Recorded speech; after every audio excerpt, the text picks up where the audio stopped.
Hey guys, what's up? Welcome back to the channel. This is day 243 of posting a chess puzzle every day for a year. So this one is white to move. And it is an endgame. Black just played king f6. Please pause the video now. White to move and win. So, first things first, we look at the most forcing moves. So king takes h4 is our first consideration.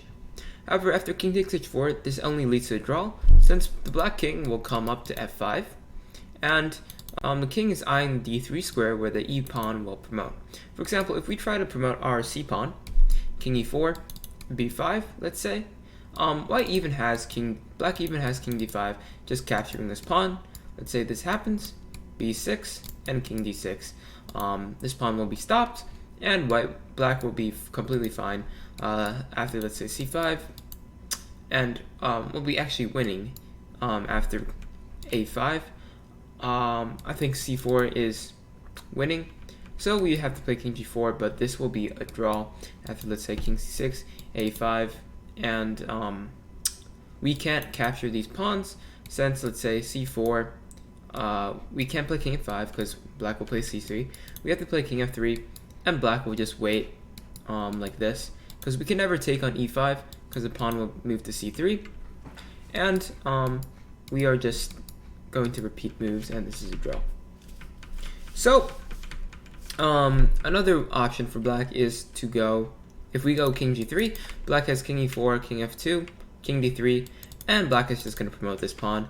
If we try to promote our own pawn on c5, black can just go like this, promote the pawn, and get a completely drawn queen endgame.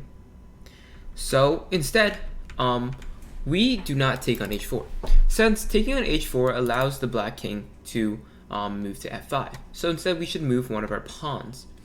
And if the king is coming to e6, trying to capture one of our pawns, the best formation for our pawns to have is with the pawn on c5, since these two pawns are protected by the pawn on a3. And if the king ever gets to b3, we will be able to push our b5 pawn and promote. For example, king e6, let's say, we just take on h4, because if we play b5, king d5 will draw, as we've seen before, and if we play a4, king d5 is drawing as well. So instead we take on h4, king d5, and now we just have to be careful that the black pawn doesn't promote. So we have to bring our king back to e1. So king g3 is the most logical move. Keep in mind that king e4 does not work, because after, let's say, king d4, we can play king f3, and after king d3, e4 is coming with check. If king f2, trying to get back to e1, black will not play e4, because after we get to e1, we're completely winning, but instead play king d2, and now e4, e3 is unstoppable, and we have to settle for the queen endgame. That's a complete draw, as I've demonstrated before. So that's why, instead of king g4, we play king g3. King c4, for example, we play king f2, and black is completely stuck in this position. Black has nothing to do. For example, if king b3, we play b5, and we promote.